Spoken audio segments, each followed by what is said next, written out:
Hi friends, welcome to Samriya channel. 3 BHK movie என்ன ஒரு feel good மூவிங்க. நம்ம ஒவ்வொருத்தராலையும் ரிலேட் பண்ணிக்க முடியும் அந்த படத்தோட. ஒரு சாமானிய மனிதன், வீடு தானங்க அவனோட கனவு. அதை நோக்கி ஓடி உழைச்சு வாழ்ந்து எப்படியாவது நான் சாகிறதுக்குள்ள என் சொந்த வீட்டுல போய் வாழ்ந்துடணும்ன்றது ஒவ்வொரு மனுஷனோட கனவு. கதை 2006 ஆரம்பிக்குது. 2027 வரைக்கும் கதையை காமிச்சிருக்காங்க. அப்படி என்ன விஷயம் அவ்வளவு ரிலேட்டபிளா இருக்குன்னு கேக்குறீங்களா? வாங்க வீடியோக்குள்ள போகலாம்.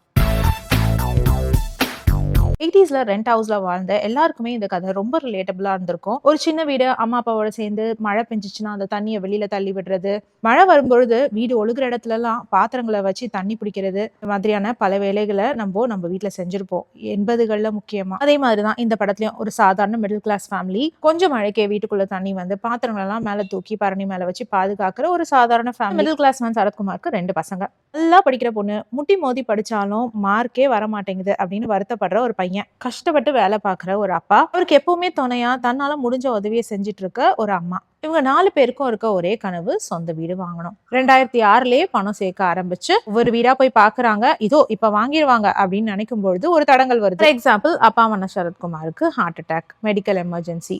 வீட்டுக்காக சேர்த்து வச்சு அவ்வளோ பணத்தையும் இழக்கிறாங்க. அடுத்து பையனோட காலேஜ் ஃபீஸ், அதுக்கு ஒரு லம்ப் அமௌண்ட் எடுத்து வைக்கிறாங்க. இப்படியே வீட்டுக்காக சேர்த்து வச்ச காசெல்லாம் கரையுது. கஷ்டப்பட்டு ஸ்கூல் படிப்பு முடிச்ச பையனுக்கு காலேஜ் சீட்டுன்னு போனா அங்க அந்த பையனுக்கு பிடிச்ச படிப்பை படிக்க விடாம மாத்தி விடுறாரு. இன்ஜினியரிங் படிக்க போன பையனுக்கு ஐடி தாண்டா ஃபியூச்சர், மெக்கானிக்கல் கிடையாதுன்னு மாத்தி விடுறாரு. பிளஸ் 2 மறந்துடுங்க.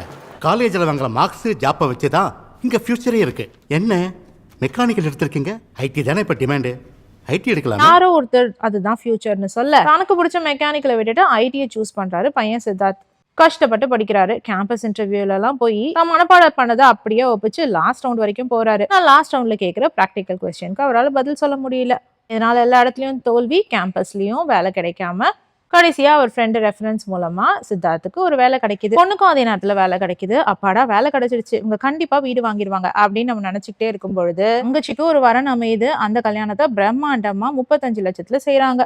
இது மூலமா தங்கச்சி நல்லா இருக்க போறான்னு நினைச்சா தங்கச்சியுடைய வாழ்க்கையும் கொஞ்ச நாள்ல ஒரு குழந்தையோட வீட்டுல வந்து உட்கார்றா. தான் புருஷன் தனக்கு கொடுமைப்படுத்துறதாவும் கொஞ்சம் கூட என் மேல அன்பு இல்லனும், நான் டிவோர்ஸ் பண்ண போறேன்னு சொல்லிட்டு ஒரு வேலை பார்த்து அந்த வேலையில உட்கார்றா. ஃபைனலி சித்தார்த்துக்கு ஹோம் லோன் சாங்ஷன் ஆகுது. சரி, கண்டிப்பா இப்ப வீடு வாங்கிடுவாங்க நம்ம எதிர்பார்த்துட்டு இருக்கும் பொழுது சித்தார்த்துக்கு ஐடி ஜாப்ல ஏகப்பட்ட பிரச்சனை.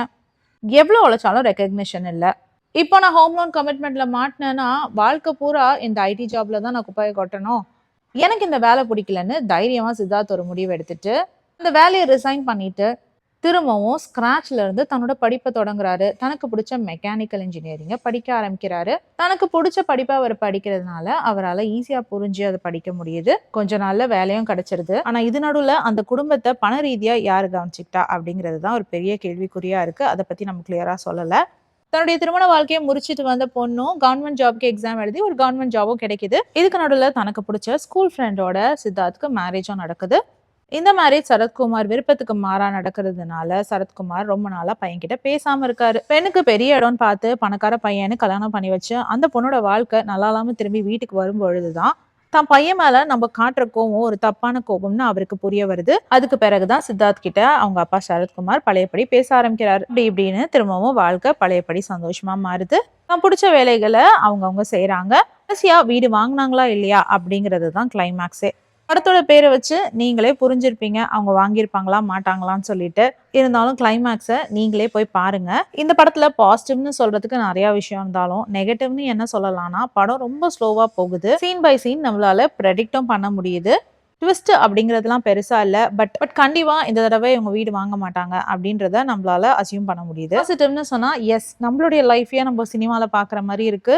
நிறைய பசங்க அம்மா அப்பா சொன்னாங்க, ஃப்ரெண்ட்ஸு சொன்னாங்கன்னு சொல்லிட்டு இன்ஜினியரிங் எடுத்துட்டு பிபிஓல வேலை பார்க்குற இன்ஜினியரிங் ஸ்டூடெண்ட்ஸை பார்த்துருக்கோம். 90s காலகட்டத்தில் இன்ஜினியரிங் தான் கெத்துன்னு மேனேஜ்மெண்ட் கோட்டால பணம் கொடுத்து சீட் வாங்கி கொடுத்த அப்பா அம்மாவையும் பார்த்துருக்கோம். கெத்துங்கிறத விட தான் பையன் வாழ்க்கை இது மூலமா மாறிடும், சூப்பரா ஆயிடுவான் அப்படின்னு நம்பி தான் பேரண்ட்ஸும் படிக்க வைப்பாங்க. 90s காலகட்டத்துல டாக்டர் இல்லைன்னா இன்ஜினியர் இது ரெண்டுத்துல ஏதாவது ஒரு படிப்பு எடுத்தாதான் அடுத்த வாழ்க்கையிலேயே முன்னேற முடியும் அப்படின்ற ரேஞ்சுக்கு தான் நம்மளோட தாட் ப்ராசஸ் வச்சிருந்தாங்க. அது அப்படியே பிரதிபலிக்குது இந்த படம். பேரண்ட்ஸ்க்கு ஒரு சின்ன படிப்பினை என்னன்னா அவங்க சொல்றாங்க இவங்க சொல்றாங்கன்னு பசங்களுக்கு பிடிக்காத ஒரு கோர்ஸ்ல தள்ளி விடுறதை விட பசங்களுக்கு பிடிச்சது என்ன அப்படின்னு கேட்டு அவங்களுக்கு பிடிச்ச படிப்பை அவங்கள படிக்க வைக்கிறது தான் அவங்களோட ஃபியூச்சருக்கு நல்லது. இப்போ இருக்க ரீசன்ட் சிச்சுவேஷன்ல சில பெண்கள் கல்யாணம் தான் நம்மளோட வாழ்க்கை, நம்மளோட பார்ட்னர் சரியில்லைன்னா நம்ம வாழ்க்கையே போச்சுன்னு தன்னுடைய வாழ்க்கையே அழிச்சிக்கிற பெண்களை பாக்குறோம். அதெல்லாம் தகர்த்தெறிகிற மாதிரி ஒருவேளை நம்மளோட மேரேஜ் லைஃப் போனாலும் நம்ம படிச்ச படிப்பை வச்சு நம்மளுடைய வாழ்க்கையை திரும்பவும் அழகா மாத்திக்கலாம் அப்படின்னு பெண்களுக்கு ஒரு தன்னம்பிக்கையும் கொடுத்திருக்காங்க. ஒரு சப்போர்ட்டிங் ஃபேமிலி எப்படி இருக்கும் அப்படின்ற ஒரு யதார்த்தமான உண்மையும் காட்டியிருக்காங்க.